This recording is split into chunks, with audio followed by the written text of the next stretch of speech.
noite a todos. Boa noite. Muito bom voltar aqui, né? Nesse cantinho.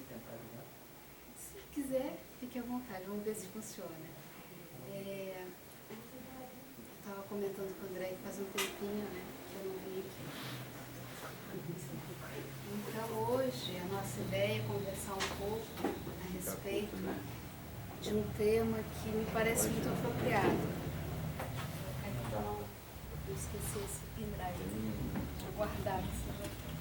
Não dá susto. E quando a gente estuda o Evangelho segundo o Espiritismo, que eu imagino que você já deve ter tomado contato, tem um capítulo que eu gosto muito, que é o capítulo que vai basear a nossa fala hoje, que é o capítulo 19. E ele fala a respeito da fé. Então a minha fala hoje está ligada a este capítulo que fala sobre o poder da fé. E a palestra nós colocamos o título de A Fé que Remove, tendo o re entre parênteses, né? A fé que remove. Por que remove, né? Ela só remove primeiro se a gente fizer um movimento. Então, por isso, a importância da gente conversar nesses tempos tão desafiadores para a humanidade a respeito da fé. O Espiritismo, então, vai explicando para nós, quando a gente lê este capítulo, a respeito de vários nuances da fé. Mas eu queria ouvir de vocês o que é que vem à mente de cada um que está aqui quando ouvem a palavra fé. O que vem na mente de vocês? Podem falar com a máscara, tudo que eu tenho ouvido outro. O que vem em mente? Quando as pessoas às vezes nos dão um conceito, mas você tem que ter fé. E o que mais a gente tem ouvido nesses dias é tenha fé. Use máscara, lave as mãos e tenha fé. Mais ou menos assim, né? Não necessariamente nessa ordem. Mas o que é que vocês entendem por fé? Acreditar em algo, né? Acreditar em algo, esperança. Confiar. Confiar. Certeza. Certeza. Esperança. Ó, esperança, de novo. O que mais? Consolo. Consolo. Surgindo aí, né? Pelo que a gente não tem como escrever tudo isso aí agora. Mas que coisa boa, né? Então, tudo isso e mais um pouco. E onde é que a gente acaba tomando contato com essas palavras que vocês pronunciaram? Aqui no Evangelho. Quando nós estudamos o Evangelho segundo o Espiritismo, a gente vai identificando que a fé tem mais componentes do que a gente imagina. E é sobre estes componentes, esses elementos, que eu gostaria de falar um pouquinho na noite de hoje, né? Nesse tempo que a gente tem aqui.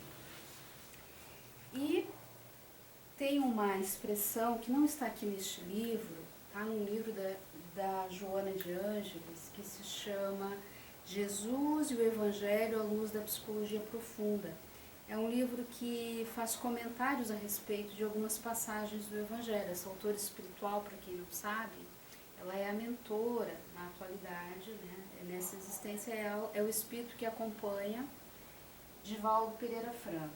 Então, junto com ele, ditou muitos livros que nos ajudam. E um deles é esse, Jesus e o Evangelho à Luz da Psicologia Profunda. E neste livro tem um capítulo que fala sobre o poder da fé, que é um dos itens aqui do Evangelho também, o poder da fé. E ela diz que a fé se expressa mediante a confiança do espírito em torno de alguma coisa. Alguém falou aqui a questão da confiança. Então, muitas pessoas automaticamente associam fé à confiança. E quando a gente vem aqui no Evangelho, já o primeiro comentário, né, deste item, o poder da fé, ele vai falar a respeito da importância que a gente tem de confiarmos em quem? Em Deus. Somente em Deus? E nós também. Confiarmos em nós. Então, um dos atributos que a gente pode entender a respeito da confiança passa por uma crença em relação a mim. Uma crença em relação a Deus. acreditar que de alguma maneira ele nos auxilia. Mas a lista de confiar é grande. E daqui a pouquinho eu vou falar em outras confianças aqui que a gente deve ter. Mas a Joana diz isso, Joana de Ângeles. Confiança que o Espírito tem em torno de algo ou de alguém. Porque nós vamos encontrar, e eu imagino que todos vocês aqui já devem ter tomado contato, ou talvez nem tenham nascido em berço espírita. Eu mesma não nasci em berço espírita, eu cheguei no espiritismo na adolescência. Mas então eu venho da Igreja Católica. Cheguei nesta existência numa família católica. E na adolescência busquei... Opa! Não, é do projetor. Não, o projetor. Foi o meu aqui que desligou. Eu acho que está por contato. Ele vai ligar de novo e a gente continua. E aí a gente tem, por hábito, a gente não estou mais na Igreja Católica, mas eu ainda tenho muitos familiares que professam essa religião. Nós temos, então, alguns parentes, e vocês devem ter pessoas que são muito apegados à imagem, não é? Por isso que a Joana diz, confiança em algo, e algo pode ser uma imagem. Né? Nós estamos aqui, eu estou vendo uma imagem aqui, de Nossa Senhora, não é? E eu moro num bairro que a padroeira lá do bairro é Nossa Senhora Aparecida. Então, toda vez que eu saio de casa e olho para a igreja, eu me deparo com a imagem de Nossa Senhora Aparecida. As pessoas têm uma confiança muito grande, né, nesta imagem, nesta representação de Maria, que tem muitas representações. Né? Então, por isso que ela diz, confiança em algo ou em alguém. Porque nós podemos depositar em alguma coisa a confiança. Ligou aqui de novo. Mas isso é muito importante para a gente entender que há coisas fora de nós que nos movimentam. Tem um autor que às vezes nós utilizamos, e o Joana usa muito, que se chama Jung. Jung, ele foi um psiquiatra suíço que estudou muito sobre a alma humana. E um dos legados dele é a psicologia analítica, que é a base do trabalho da Joana de Ângeles. Tem uma frase que eu gosto muito, que é atribuída a ele, que ele disse ao longo do seu caminho, do seu trabalho, porque ele já desencarnou. Movimente-se e a sua alma lhe dará um presente. Por isso que a gente está falando de a fé que remove, lembrando que o re está entre parênteses. Ela só vai remover se houver um movimento. Jung diz exatamente isso. Quando você se movimenta, a vida também vai trazer um movimento. A nossa alma vai trazer alguma coisa de diferente. Então está falando que é preciso uma contrapartida da nossa parte. Quando a gente vem estudando outros componentes de outros autores que falam sobre a fé, vamos ver se vai abrir aqui de novo, senão eu vou direto no Evangelho. Nós encontramos aqui uma passagem que diz que a fé precisa ser robusta ou vacilante. Eu sempre vou pelo robusto, né? Minha fé, eu entendo que ela é robusta, mas ela tanto pode ser vacilante quanto robusta. Aqui está no Evangelho. E aí a gente precisa se questionar, o que é uma fé robusta? O que é algo robusto? Forte. Ela que não tem nenhum tempo de hesitar. Exatamente. Eu sou espírita e adoro. Viu? Então a sua fé é robusta. Mas tem a fé vacilante, né? E o que é vacilante? Fica meio vai, não vai, né? Confia, com o olho meio aberto, outro fechado, não é assim? Que às vezes a gente vai às vezes na sala de passe, né? Tem uma galera lá meio assim, né? Abre o olho, fecha o olho para ver se vê alguma coisa. Essa fé é vacilante, mas cada um está no seu processo. Então o Evangelho diz que existe essa fé vacilante e a fé robusta. E para que a gente possa enfrentar os dias de hoje, né, que são, como eu disse aí, de grande movimentação para a humanidade, a gente precisa de uma fé robusta, porque se ela for vacilante, no que a gente desliga a TV, a gente já entra em desespero, não é? porque as notícias estão nos atravessando e a gente vai se desestabilizando. Então, quando a senhora diz, olha, né, eu confio na doutrina, em todos os seus ensinamentos e naquele que a dirige, que é o Mestre Jesus, dizendo, olha, a minha fé é robusta. Não significa que nós não vamos encontrar pelo caminho dificuldades e desafios. É importante lembrar que nós vivemos num planeta de provas e expiações, que está no ápice do seu momento de transição. Então é óbvio que alguma coisa tem que respingar, não é? A gente não vai sair ileso de um movimento planetário, né, sem nenhum arranhãozinho.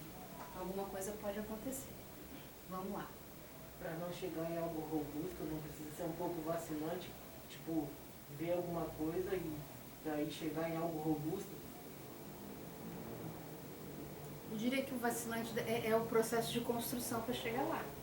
Não é? À medida que a gente vai avançando, até no conhecimento, à medida que nós vamos amadurecendo no nosso processo de caminhada como espírito imortal, a gente vai se enrobustecendo. Olha que palavrinha danada. Vai adquirindo, né?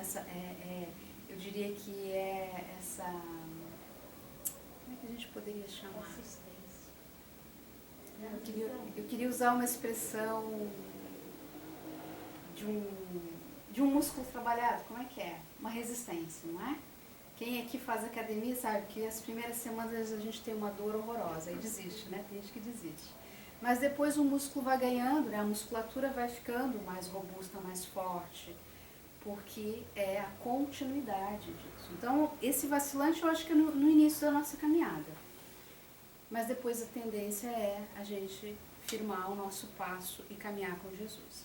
Então, vejam que nós estamos diante de tempos que colocam as nossas certezas em xeque, porque até então a gente, quando está tudo bem, quando o dia está maravilhoso, tem um sol lindo lá fora, quando a gente está empregado, as nossas certezas estão bem acomodadas, não é assim?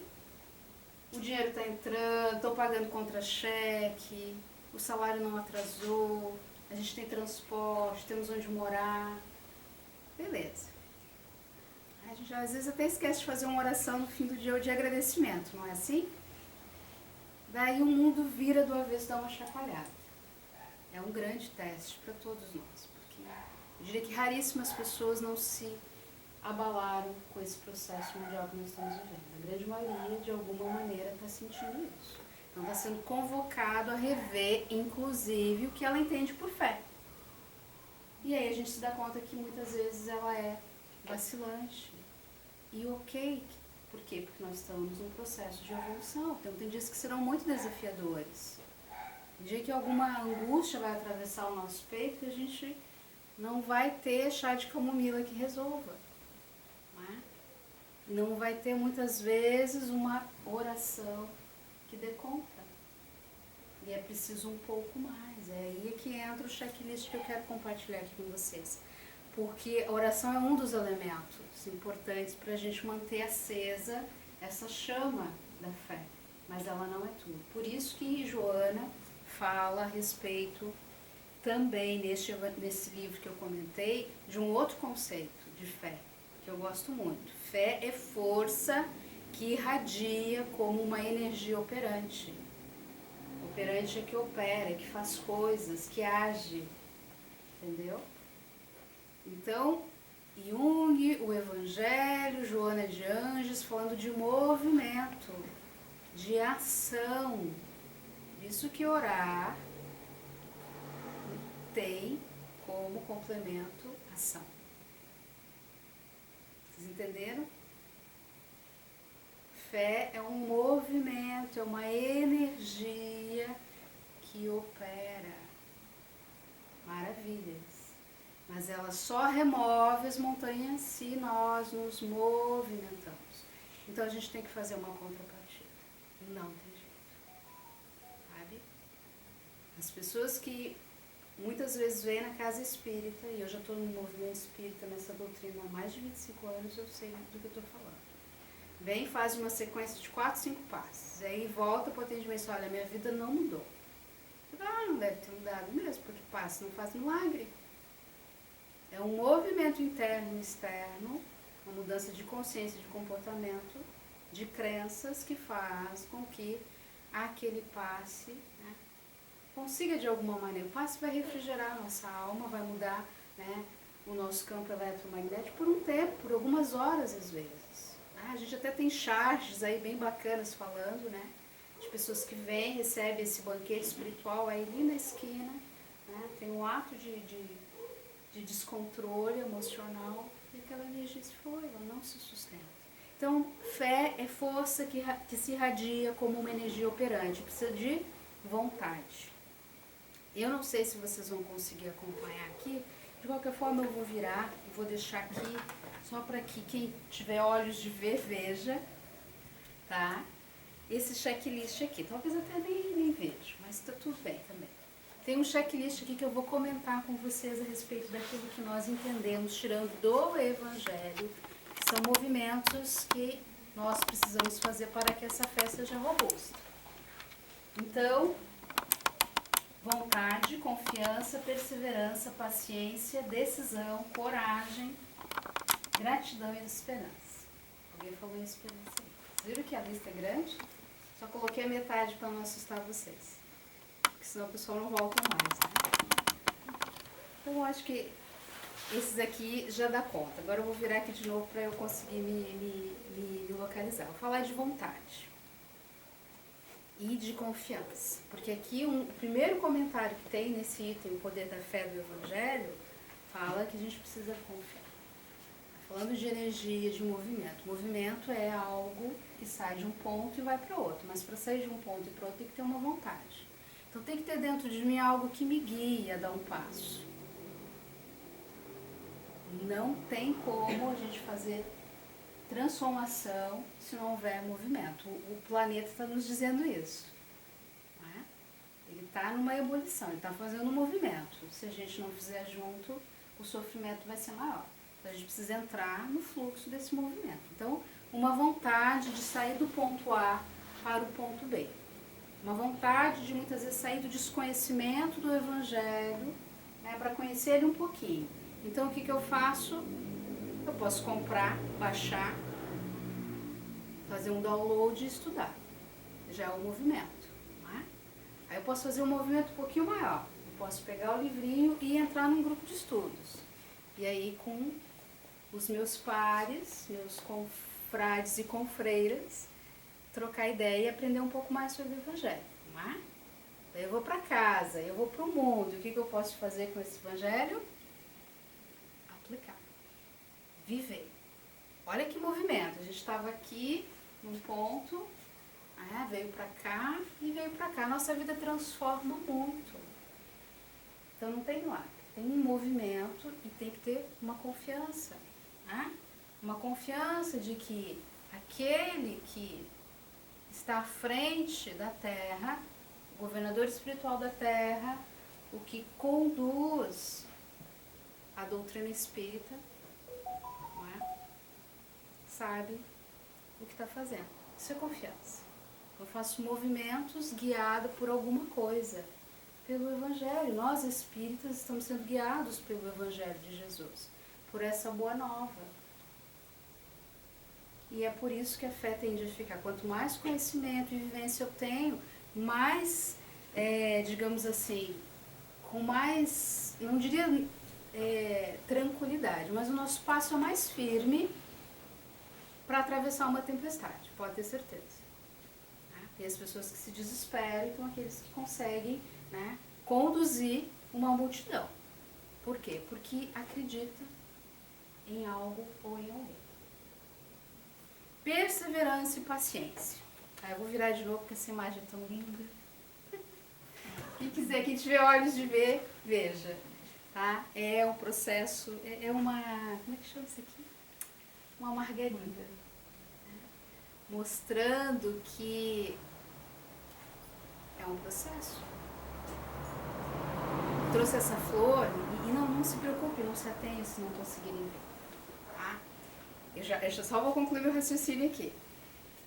Porque vocês conhecem alguma planta que a gente coloca de manhã a semente no solo e à noite ela já está dando frutos? Ai, eu até fiquei preocupada quando você fez assim. Não existe, não é? Não sei, eu não conheço. Se alguém souber, por favor, tenho curiosidade. Dizendo que tem um processo. Não é? Então, o processo dessa margarida aqui, que a gente colocou, está dizendo que é preciso o quê? Perseverar e ter paciência. Quem cultiva planta, flores ou tem uma hortinha em casa, sabe do que eu estou falando. Não é? Eu tenho certeza que aqui do bairro de você é mais fácil de cultivar, né? Só que mora em apartamento tem dificuldade. Mas mesmo assim a gente tem as nossas plantinhas, sabe, precisa regar. Demora, tem planta que leva um ano, ela só dá flor um único ano, né?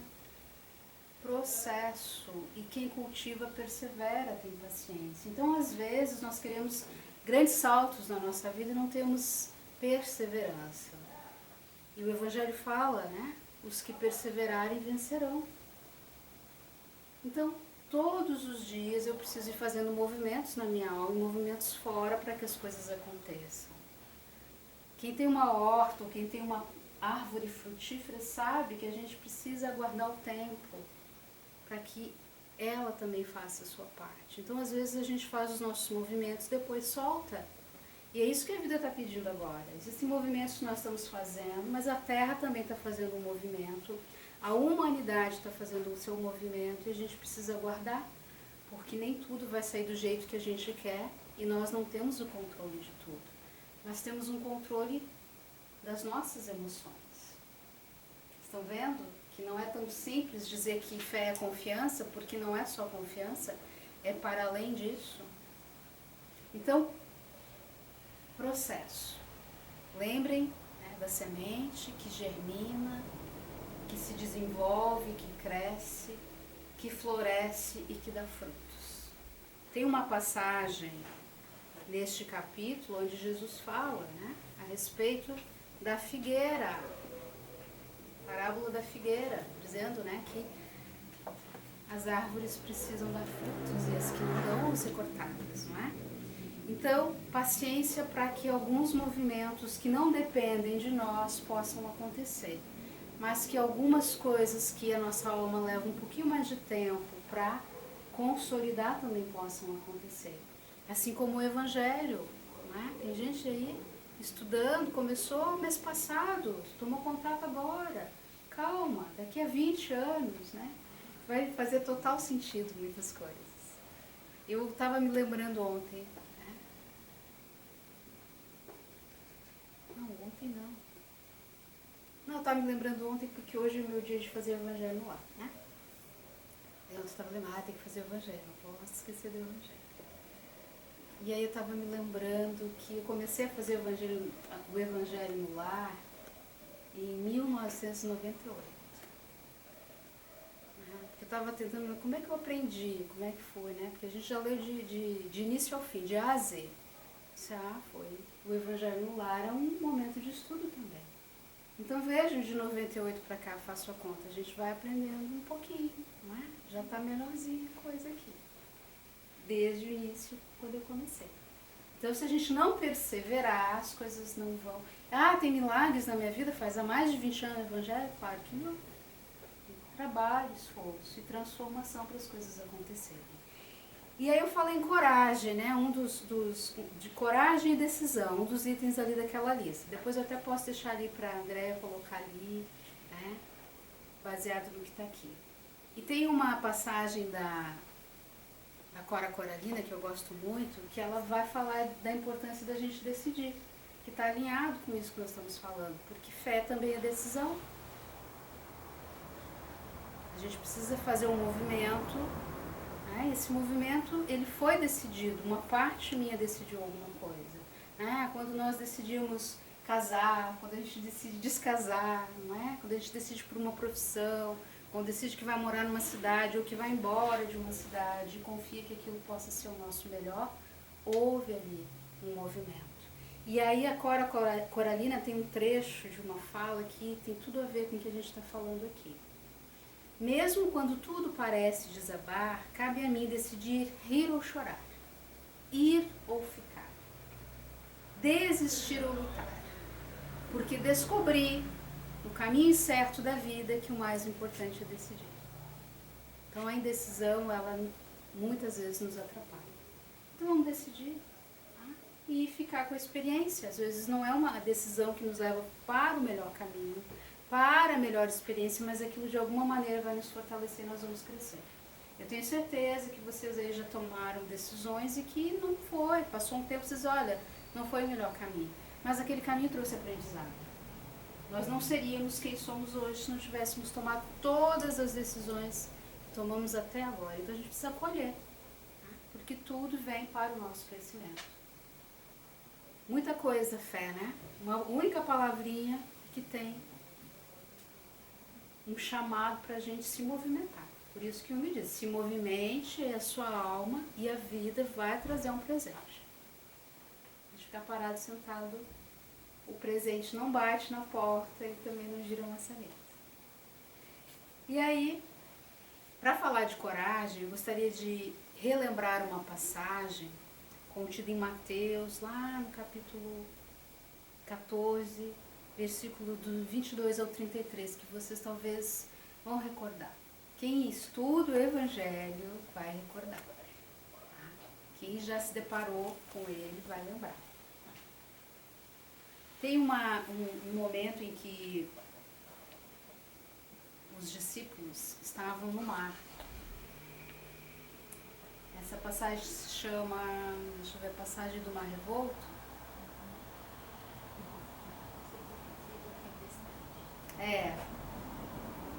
E essa passagem, ela é muito interessante porque ela é a sequência de um dos episódios que mais impactou a passagem de Jesus por aqui, que foi a multiplicação dos pães. Ele alimentou uma multidão. E ele se recolhe, né, vai, porque ele precisava dos momentos dele de recolhimento. E os seus discípulos pegam um barco porque precisavam ir para um outro ponto, porque no outro dia ter também uma pregação e juntar uma multidão para conversar. Então Jesus não está com eles, eles estão no mar e o mar começa a ficar revolto. E aí eles se desesperam. E vem uma luz luminosa no meio da escuridão no alto mar. Em alto mar. Não era alto mar, porque não estava tão afastado assim. Tá? Mas eles ficaram muito assustados com a figura luminosa de Jesus que veio ao encontro deles para encorajá-los a seguir adiante. Eles tiveram muito medo. Como a gente tem de vez em quando medo quando vem espírito, né? Não sei se mais alguém aí tem medo. De vez em quando dá um friozinho na barriga, né? Você está distraída, não espera e não dá um medinho às vezes, né? Quem nunca, né? E aí Pedro e Jesus diz, olha, coragem, sou eu, não tenho medo. E aí Pedro fica bem na dúvida, assim, né? Porque Pedro também representa todos nós. A fé dele era meio vacilante. Se for tu, mestre, fazer com que eu ande sobre as águas, que eu vá até você. E aí o mestre vem. Daí ele foi. Né? Porque ele, assim como o vacilante, ele também era metido. E graças a Deus que era, porque senão nós não estaríamos aqui, porque ele desbravou em muitos caminhos para que a gente também pudesse estar aqui. Mas o mar ficou de novo meio que revolto. Sabe aquele vento sul, assim? Deu um medo e ele afundou. Como nós também afundamos diariamente. Em algumas questões que nos atravessam, a gente não sabe lidar, não sabe o que é. Então Pedro é uma representação muito interessante da nossa humanidade. Porque ele estava diante do mestre. Imagina nós diante do mestre. Como não seria a nossa reação? Eu ia me debulhar em lágrimas, né? Porque é assim que eu fico quando estou diante de um espírito, né, que a gente vê, sente uma vibração. Não ia falar nada, né? Provavelmente. Aqui, né, você fez uma fala aí da gente se imaginar, não é? No início aqui. Como é que a gente reagiria?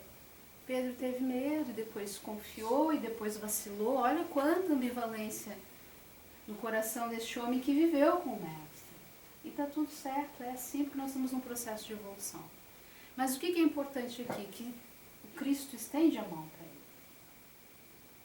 Estende a mão. Quando ele afunda, então não faltou o socorro, como não falta para nós em momento algum. Mas Jesus faz um questionamento para Pedro, que é o questionamento que ele faz para todos nós ainda hoje. Esse questionamento está ecoando aqui. E eu imagino que vai ecoar em vocês. Porque quando ele afunda e Jesus estende a mão, ele questiona Pedro. Homem de pouca fé, por que duvidaste? Vocês lembram dessa fala? Esse homem de pouca fé somos todos nós. Somos todos nós. Porque é da natureza humana ainda, nesse estágio que nós nos encontramos, de duvidar, de vacilar. Tá? E aí ele está perguntando, por que é que vocês estão duvidando? Eu sou o caminho, a verdade e a vida. Então, é uma passagem para nos colocar em movimento, em direção a ele. A mão está estendida, mas ele não vem e pega a nossa mão. Ele espera que a gente faça esse movimento de contrapartida, que é estender também. Isso é a fé que move e remove. Eu preciso fazer o movimento. Vocês se lembram da passagem onde ele cura o paralítico? O que ele disse? Levanta-te e anda. E esse levanta-te anda é o quê? Foi a fé? A contrapartida. A contrapartida que a gente precisa dar. Porque a parte que cabia ao Cristo ele fez, a doação de fluidos de cura ele fez. Mas ele não podia lá erguer o outro. Por quê? Porque ele tinha que ter um esforço próprio. Não é? Ele precisava ter o mérito de se reerguer. E às vezes a gente quer fazer tudo pelo outro, gente. Isso também não é saudável. E isso não foi a fé? Levanta-te e anda, e ele levantou e andou sem tocar. Isso foi um movimento da alma dele, dizendo que ele tem fé, mas que a fé por si só, se não tiver essa ação, ele não voltaria a caminhar. Entende? Fé é tudo isso. Mas de que adianta dizer, olha, levanta-te, anda? Não, eu acredito que eu estou andando agora. Mas então levanta-te. Não, mas não preciso levantar. Depois eu levanto. Entende? Então foi um movimento. Ele se separou do corpo dele e virou um alma. Isso depois que desencarnou, certamente, né? Mas ele andou muito pela Terra ainda, depois dessa passagem. Para a gente rumar para o fim, eu gostaria de falar de um elemento que apareceu aqui, que foi a gratidão. Eu falei que fé é gratidão. Por que a gente fala na gratidão? Então tem assim, uma fala bem interessante para a gente guardar aqui e levar quem sabe para casa. Quando a gente acredita que vai receber um benefício, a gente age de acordo, não é? Não tem será. Será que? A gente age de acordo. Então a gratidão entra nisso. Eu agradeço aquilo que eu quero receber. Então eu fico pedindo pelas coisas que eu preciso. E muitas vezes não faço. Não, mas eu não sei se eu vou receber. Será que eu sou merecedor? Então a gente acaba às vezes mantendo a fé vacilante. Agradece. Eu agradeço a saúde, eu agradeço o emprego, porque ele está a caminho, ele existe, ele só precisa me encontrar. Não é? A saúde existe, o tratamento, não é? O médico adequado, o tratamento certo. A vacina está a caminho, a gente só precisa abrir espaço para ela chegar, não é? Então a gente tem que agradecer nas nossas orações de hoje, quem sabe vamos agradecer por esse processo de cura coletiva que a humanidade está passando. Vamos agradecer a todos os cientistas que já estão tendo os insights para encontrar a vacina. Vejam que a gente vibra numa outra frequência, da certeza, da confiança. Então a gente agradece aquilo que quer receber. Eu agradeço o relacionamento harmonioso que eu tenho. Ótimo, porque às vezes a gente fica vibrando na queixa. Ai, meu Deus do céu. Ai, aquela criatura, aquele encosto, e assim vai, não é? A vibração de lamentação e de reclamação. Isso eu agradeço, né? Essa pessoa maravilhosa que eu tenho ao meu lado. Agradeço a família harmoniosa que eu tenho, agradeço o pão, agradeço a prosperidade, etc, etc. Agradeço essa casa que nos recebe. vocês vejam que a gente vibra numa frequência. A Joana falou, energia operante. Então, uma energia positiva, não é a energia do lamento e da dúvida. Vejam que fé dá pano para mãe, que é um seminário para um fim de semana inteiro. Não é? E aí falava ali também esperança. A gente arrematar. Mas, aí eu coloco aqui nesse bate-papo Paulo Freire. Porque ele diz que a gente precisa ter esperança do verbo esperançar e não esperança do verbo esperar. Sabe a diferença de um e de outro? Esperançar, ele inclusive diz o que é. Esperançar é ir atrás e não desistir. Ir atrás do que é? Movimento. Esperança também é movimento. Esperar é sentar e esperar. Esperançar é eu agir para que as coisas melhorem. E aí elas vão realmente fazendo um movimento de mudança e quem sabe essa melhora chega. Então, Paulo Freire é um educador. Não está falando necessariamente do Evangelho, mas ele consegue nos dizer: tenha esperança e faça seus movimentos, porque esperançar é diferente de esperar. Então, quando a gente diz, olha, vamos orar para a pandemia ir embora. Perfeito orar. É o que veio aqui para arrematar, né? A gente está aqui falando, estamos num tempo de oração. Mas e se vocês não usam a máscara? Estou sem máscara porque eu estou falando, daqui a pouco eu já vou colocar. Mas a gente se coloca em risco, fica brincando, não é? Porque não vê. E o invisível mostrou que tem muito poder.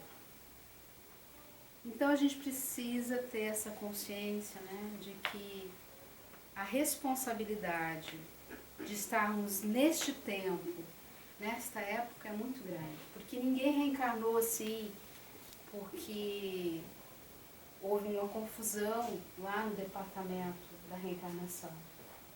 Nós nos voluntariamos para estarmos neste tempo, nesta época, contribuindo com a transição planetária. Fazendo a nossa transição, contribuindo para a transição do planeta. Fazendo o nosso processo de regeneração, contribuindo para o processo de regeneração do planeta. Porque as coisas acontecem do micro para o macro. Então, as nossas existências não aconteceram ao acaso. Nós escolhemos esse momento. Mas a pandemia estava programada? Talvez não.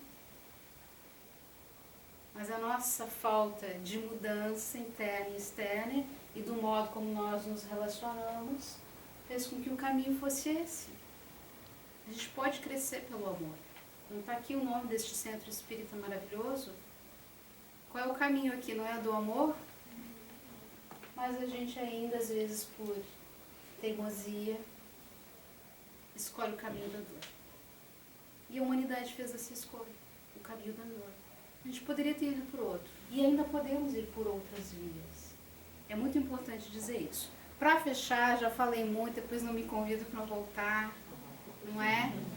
Eu quero fechar com uma fala do Mestre Jesus que eu adoro e que é a fala assim, que me guia, porque eu sou muito inspirada por ele. Né? Quinta-feira eu ainda falei sobre ele numa outra casa espírita. Outra hora eu venho aqui e falo sobre o Mestre. Mas ele tem uma fala que diz assim: eu sou a luz do mundo. Quem me segue não andará em trevas, mas terá a luz da vida. Vou repetir para vocês ficarem com esse convite, essa convocação para seguir o Mestre. Ele disse: eu sou a luz do mundo. Quem me segue não andará em trevas, mas terá a luz da vida. Olha que coisa linda. Uma promessa. É uma promessa. Ah, mas então não terei problemas? Não, a gente vai ter força para atravessar, fazer a travessia. Né? Esse mar revolto, ele estava para Pedro, está para todos nós. Mas vamos lembrar dessa figura luminosa no meio do mar, dizendo: vem, Vem que eu garanto. Então ele garante, agora a gente precisa se garantir. A gente precisa fazer a nossa parte. E é isso então que eu queria deixar para vocês. Esse gostinho para vocês virem aqui no capítulo 19, compreender o que significa fé. E exige de cada um de nós um movimento. Até ia contar uma historinha, mas não vai dar tempo. Daí, não, mas a historinha está gravada, eu vou jogar na internet, aí vocês procurem. Senão, né, a espiritualidade precisa trabalhar e eu já passei ali, né, no máximo 40, eu já fiz 40. Deus abençoe a todos. Muito obrigada aí pela atenção, pelos olhares de carinho. Estou aqui desejando uma fé robusta para todos nós. Eu também estou nesse movimento de tornar minha fé ainda mais robusta.